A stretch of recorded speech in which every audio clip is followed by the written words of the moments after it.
warahmatullahi wabarakatuh. Halo Sobat Bratanata, apa kabarnya hari ini? Senang sekali hari ini Bratanata Podcast dapat hadir kembali untuk menemani Sobat Bratanata dan tentunya untuk memberikan informasi menarik lainnya. Perkenalkan, saya Dr. Fatia Dava Putri, selaku host pada podcast hari ini. Marhaban ya Ramadan, selamat datang bulan Ramadan. Tentunya kita sebagai umat Islam akan menjalankan ibadah puasa, menahan haus dan juga lapar selama 1 bulan lamanya. Kemudian timbullah pertanyaan dan kekhawatiran, salah satunya oleh para penyandang diabetes mengenai apakah mereka dapat menjalankan ibadah puasa dengan aman dan sehat. Oleh karena itu, podcast kali ini akan membawakan topik yang sangat menarik, yaitu bagaimana penyandang diabetes mellitus agar tetap aman selama menjalankan puasa Ramadan. Hari ini kita sudah kedatangan narasumber kita yang merupakan salah satu dokter spesialis penyakit dalam yang ahli di bidang endokrin, metabolik, dan juga diabetes, yaitu Dr. Aiwar, SPPD KEMD Finasim. Selamat pagi dokter, apa kabarnya dok? Selamat pagi, kabar baik. Alhamdulillah. Ya. Sebelumnya saya akan membacakan profil dari Dr. Aiwar terlebih dahulu. Dr. Aiwar Zamri, SPPD KEMD Finasim, merupakan dokter spesialis penyakit dalam di Rumah Sakit Bratanata dari tahun 2018 hingga sekarang. Beliau menamatkan pendidikan dokter umum dan pendidikan dokter spesialis penyakit dalam di Universitas Andalas, kemudian melanjutkan menjadi konsultan endokrin, metabolik, dan diabetes di Universitas Brawijaya. Hingga saat ini beliau aktif menjadi anggota organisasi IDI Jambi, PAPDI Jambi, dan Perkeni Jambi. Mungkin beberapa sobat Bratanata masih banyak yang belum familiar dengan gelar KEMD nih dok. Apa sih itu KEMD dok? Baik, mungkin ya banyak yang belum tahu ya. Jadi di Jambi sudah ada KEMD baru 1 orang, mungkin nanti menyusul menjadi 2 orang. KEMD itu singkatan dari konsultan endokrin, metabolik, dan diabetes. Jadi ini dokter yang mendalami dan bekerja di bidang kelainan-kelainan daripada kelenjar atau hormon, kelenjar yang menghasilkan hormon dalam tubuh kita, seperti hormon yang dihasilkan oleh kelenjar pituitary, hipotalamus yang ada di otak, kemudian kelenjar yang dihasilkan hormon yang dihasilkan oleh kelenjar tiroid, nah juga paratiroid, kemudian hormon yang dihasilkan oleh pankreas, yaitu insulin, dan juga turunannya lain ada hormon-hormon lainnya. Kemudian adrenal, kelenjar situ juga. Nah, kemudian selain itu dia menangani juga kelainan metabolik seperti obesitas ya. Kemudian ada gangguan hiperkalsemia atau hipokalsemia. Jadi itu yang dibidanginya itu. Baik, karena kita sudah bersama dengan ahlinya nih di bidang diabetes, kita akan bertanya lebih lanjut tentang diabetes dan juga puasa. Jadi apa sih itu diabetes mellitus, dok? Ya, baik. Terima kasih, pertanyaan yang bagus ya. Jadi diabetes itu suatu keadaan di mana terjadi gangguan metabolisme karbohidrat yang disebabkan oleh karena resistensi terhadap hormon insulin di jaringan perifer, bisa di otot atau di jaringan lemak. Kemudian juga gangguan dari sekresi hormon insulin ya yang dihasilkan oleh kelenjar pankreas. Nah, bisa produksinya berkurang. Nah, itu dia per definisinya. Sehingga muncul gejala-gejala diabetes berupa kadar gula darah yang naik, banyak keluhannya, banyak kencing, haus-haus, berat badan menurun. Nah, kalau kita periksa dari laboratorium, kadar gula darahnya puasa lebih dari 126. Kemudian gula darah 2 jam sudah makan di atas 200 atau HbA1c-nya lebih dari 6,5. Nah, kalau sudah ada 2 atau salah satu HbA1c-nya yang lebih dari 6,5, seseorang sudah bisa kita katakan diabetes. Nah, jadi gejalanya 2 dari 3 ya. Ada gejala haus-haus, ya, berat badan menurun, banyak kencing, lemes. Nah, kemudian gula darah puasanya lebih dari 126. Nah, itu diabetes. Atau gula darah 2 jam sudah makan lebih dari 200. Jadi ada 3 itu, 2 saja dipenuhi sudah diabetes. Atau 1 aja bisa. HbA1c-nya yang besar dari 6,5. Selama bulan Ramadan ini dok, pastinya terjadi perubahan dalam kehidupan sehari-hari kita ya dok. Perubahan apa yang mungkin terjadi dan bagaimana nanti efeknya dok? Ya, betul. Bulan Ramadan adalah itu dalam agama Islam tahun Hijriah ya, bulan ke-9. di mana bulan 9 itu adalah bulan Ramadan. Nah, di sini kita wajib berpuasa biasanya selama lebih kurang 29 sampai 30 hari. Itu merupakan salah satu rukun dari rukun Islam. Nah, di dalam berpuasa itu tidak boleh makan, minum, atau minum obat, merokok, atau aktivitas seksual di siang hari itu dilarang. Nah, itu. Jadi biasanya kita pada bulan tidak Ramadan makan 3 kali, pagi, siang, sore, dan jarak makannya tidak terlalu jauh, 4 sampai 5 jam. Nah, pada bulan Ramadan ini berkurang jumlah makannya, jadi 2, maghrib dan sahur. Nah, kemudian jarak makannya juga jauh. Itu. Nah, akibatnya rasa lapar yang sangat tinggi pada pasien-pasien diabetes karena puasa jarak terlalu jauh. Yang puasa itu lamanya lebih kurang 12 sampai 18 jam tergantung wilayah negaranya. Nah, kemudian itu yang terjadi. Kemudian pola tidur juga terganggu. Biasanya kan setelah malam tidur terus subuh, sekarang bangun untuk makan malam. Nah, jadi itu juga berpengaruh pada pasiennya. Kemudian juga pola-pola obat juga berubah. Ya, kemudian ya rasa lapar itu tadi yang biasa makan 3 kali sekarang menjadi 2 kali. Jadi siangnya terlalu lama, begitu kita berbuka kita langsung makan yang berlebihan. Nah, karena kita seakan-akan membalas rasa laparnya itu. Nah, itu perubahan yang terjadi pada pasien diabetes. Apalagi bulan Ramadan ini kan merupakan bulan suci bagi umat Islam ya, Dok. Ya. Kira-kira berapa banyak muslim yang terkena diabetes ya, Dok? Oh iya, di dunia ini kita penduduknya lebih kurang 6 miliar. Nah, sekitar 23% itu beragama Islam, jadi sekitar 1,6. Nah, dari 1,6 ini yang menderita diabetes yang beragama Islam ini lebih kurang sekitar lebih dari 116 juta menderita diabetes. Nah, sementara di Indonesia penduduk muslimnya yang terbanyak. Nah, Indonesia sendiri lebih kurang hampir di atas 10 juta kalau saya tidak salah ya, 10 juta penyandang diabetes. Nah, itu kejadian. Nah, 80% dari penduduk muslim ini berpuasa ya. Nah, berpuasa itu dari penelitian epidemiologi diabetes Ramadan di beberapa negara Islam dilakukan penelitian, dikatakan di situ bahwa 78% lebih penduduk muslim yang beragama Islam melakukan puasa lebih dari 15 hari. Jadi rata-rata mereka berpuasa lebih dari separuhnya itu ya. Nah, jadi itu. Bagaimana patofisiologi atau perubahan metabolisme pada tubuh pasien diabetes mellitus selama puasa ini, Dok? Baik ya. Jadi selama berpuasa tentu terjadi intake kalori yang rendah.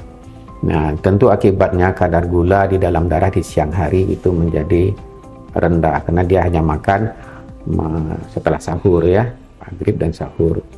Nah, setelah siang hari tidak makan lagi, jadi kadar gula darah di dalam darahnya akan rendah sehingga sekresi insulin juga akan turun.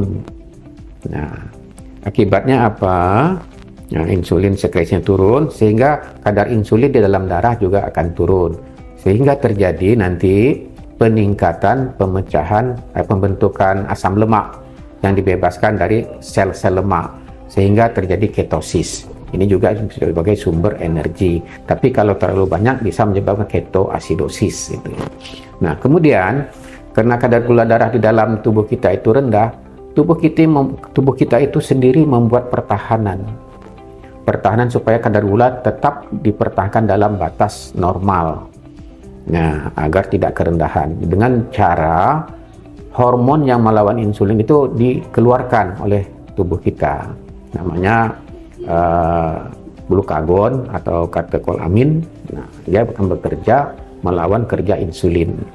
Nah, akibatnya apa? Terjadi pemecahan glikogen yang ujung-ujungnya nanti kadar gula di dalam darah akan meningkat. Kemudian juga pembentukan gula darah oleh sel hati namanya gluconeogenesis.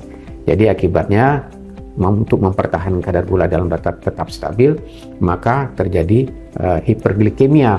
Kalau ini sangat aktif, maka bisa itu yang dikatakan suka efek dari diabetes itu kalau tidak terkontrol gula jadi tinggi. Nah, tetapi hormon kontra insulin ini juga bisa tidak bekerja dengan baik.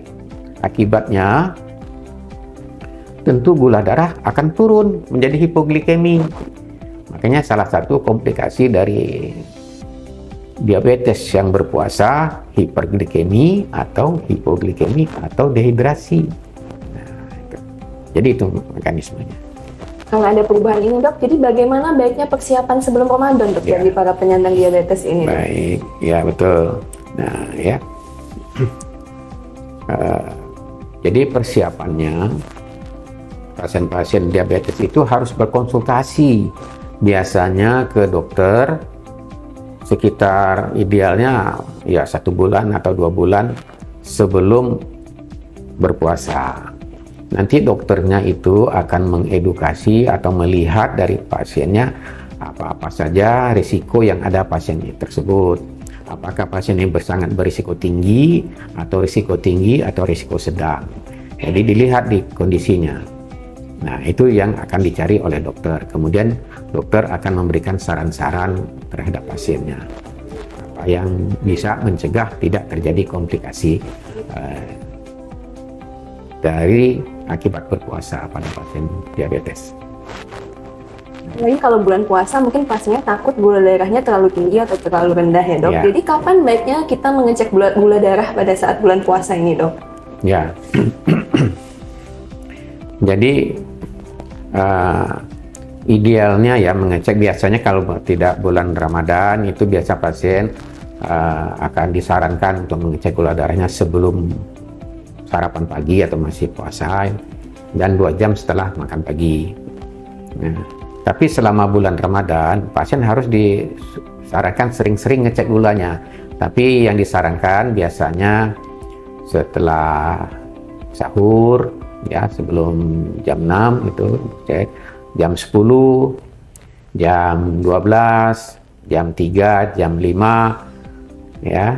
Kemudian 2 jam setelah berbuka, atau yang ketujuh nih ya, ketujuh itu yang sewaktu, nah, kapan saja. Nah, pada pemeriksaan ini kalau ditemukan gula darahnya rendah di bawah 70, salah satunya di antara jam 10, jam 12, jam 3 atau jam 5 ketemu misal di jam 12 di bawah 70, ya dibatalin puasanya karena nanti itu risiko hipoglikemi. Akibatnya banyak gejala yang akan muncul pada pasien dan bisa menyebabkan koma. Kalau dulu sering pasien-pasien itu koma hipoglikemi karena puasa ya masuk IGD, tapi sekarang karena edukasi yang sudah baik, penanganan yang lebih baik, itu jarang terjadi. Nah, itu dia. Jadi jangan dipaksa ya dok ya kalau ternyata hasil gula darahnya rendah atau tinggi ya dok ya. Betul. Sangat berbahaya buat pasiennya. Nanti mungkin di efek samping nanti ya. Jadi bagaimana pola makan yang dianjurkan dok selama bulan puasa ini bagi para penyandang diabetes, dan apakah kalau mau melakukan aktivitas fisik seperti olahraga itu masih diperbolehkan ya dok? Ya baik. Jadi pola makan sebetulnya ya kita ketahui bahwa pasien diabetes itu pola makannya terdiri dari karbohidrat, protein dan lemak.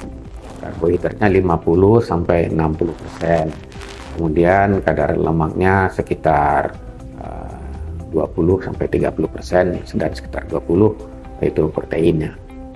Nah, kemudian pada pasien-pasien ini waktu bulan biasa mereka itu makannya terbagi 3 porsi, makan pagi, makan siang dan makan malam. Pada yang tidak di bulan Ramadan. Dan itu sudah ditentukan oleh dokternya dengan konsultasi gizi berapa kalori yang dibutuhkan. Bisa 1700, 1900, 2100 tergantung aktivitasnya. Nah, saat berpuasa itu sekitar 50% konsumsi yang dia makan sehari sarankan dimakan waktu atau dipakai waktu maghrib berbuka. Nah, kemudian 10% itu waktu habis tarawih porsinya ya. Kemudian 40%-nya di sahur. Jadi porsinya, maksud saya tadi itu ya, porsinya 50% di berbuka, 10% setelah tarawih, dan sahur sekitar 40%. Jadi itu porsinya yang disarankan. Jangan terlalu banyak di berbuka, sahurnya sedikit. Juga disarankan pada pasien-pasien diabetes lebih cepat berbuka lebih baik, dan sahur setelat mungkin mendekati imsak. Imsak kan sekitar jam berapa, jam 5, jam berapa itu ya. Nah, sedekat mungkin ke waktu imsak, jangan terlalu jauh ke imsaknya, sehingga rasa laparnya tidak terlalu panjang gitu. Kalau untuk aktivitas fisik olahraga masih boleh? Nah, ya, sebetulnya pada pasien-pasien yang punya risiko tinggi atau olahraga tidak dianjurkan ya, tidak dianjurkan. Tapi pada pasien-pasien yang terkontrol dengan baik gulanya, dianjurkan olahraga ringan pada waktu siang. Tapi kalau mau olahraga berat seperti main badminton atau apalah yang lebih berat aktivitasnya, setelah berbuka disarankan. Kalau siang boleh. Dan juga tarawih itu sendiri sudah olahraga. Iya, olahraga kan sampai berapa kan, ada 20 rakaat gitu kan. Ya, sujud, ruku, berdiri kan ya, itu ya, itu termasuk olahraga juga. Pemakaian gula akan tinggi. Nah, itu ya. Oh, terus dok, yang menarik nih dok, jadi apakah semua pasien diabetes itu diperbolehkan puasa dok? Bagaimana resikonya dok? Ya, sebetulnya pasien-pasien yang tidak disarankan ya, bukan dilarang ya, tidak disarankan. Itu yang punya risiko tinggi, seperti ya, pasien yang mengalami hipoglikemia berulang ya, gitu ya. Ya, pasien yang mengalami hipoglikemia berulang, pasien yang cuci darah, pasien yang mengalami infeksi akut, nah, seperti dia sedang dirawat, juga tidak dianjurkan berpuasa karena risikonya sangat tinggi. Tetapi pasien-pasien yang risiko tinggi ya bisa juga berpuasa. Nah, seperti pasien-pasien yang hiperglikemia yang gula darahnya di atas 7,5, HbA1c-nya 7,5 sampai 9. Kemudian pasien-pasien yang insufinsi ginjal, ada penyakit jantung, komplikasi penyakit jantung, pasien-pasien hidupnya sendiri. Misalnya orang tua hidupnya sendiri, nah itu kan risikonya cukup tinggi. Nah itu kalau di bawah pengawasan yang ketat, dibantu keluarga, mungkin boleh berpuasa. Itu pada umumnya. Kalau yang risiko ringan ya ada masalah, udah gula darah terkontrol, apalagi dengan hanya satu obat, itu boleh berpuasa. Kalau pasiennya menggunakan terapi insulin nih dok sebagai terapi diabetesnya, apakah nanti pada saat bulan puasa itu nanti ada penyesuaian dosis terapi dok? Iya, tuh. Jadi pasien-pasien diabetes selain mengatur pola makan, menyesuaikan, juga pasien-pasien itu kan mendapat obat, ya, mendapat obat oral dan obat injeksi. Nah, kalau yang mendapat obat oral golongan sulfonylurea itu harus penyesuaian dosis. Nah, karena itu menyebabkan sekresi insulinnya meningkat hingga nanti punya risiko untuk terjadi hipoglikemia. Nah, kalau seperti metformin juga bisa penyesuaian dosis dari yang biasa 3 kali, makannya siang 3 kali. Kalau dia berpuasa kan maghrib dan sahur, jadi 2 kali aja. Nah, kalau yang mendapat insulin, ya insulin basal misalnya bisa dikurangi 10-20%. Ya, kalau suntiknya 10 unit misalnya bisa dikasih 8. Nah, itu.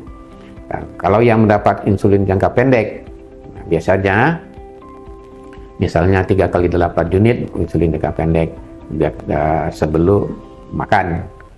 Nah, kalau berpuasa diturunkan pada jumlahnya, dari 3 kali menjadi 2 kali. Yang 3 kali 8, yang maghrib 8, kemudian yang sahurnya dikurangi 20%, 10-20%, jadi bisa 7 atau 6 suntiknya. Makanya untuk mengetahui hal itu pun harus konsultasi dulu sama dokter ya dok, sebelum berpuasa ya dok? Ya betul. Biasanya kita kalau pasien-pasien itu setiap tahun kita adakan penyuluhan, kita undang pasien diabetes, kita kasih ceramah awam, atau setidak-tidaknya di praktek. Nah seperti sekarang ini kan belum Ramadan tuh, kita lihat gula darah pasiennya cukup bagus. Nah bagaimana caranya kalau berpuasa? Nah kita lihat gula darahnya kurang bagus, kita sarankan harus pengawasan yang cukup ketat, harus berhati-hati untuk kalau berpuasa. Tidak terasa kita sudah di penghujung acara podcast kita pada hari ini. Mungkin sebelum ditutup dokter ada kesimpulan atau pesan penutup dok?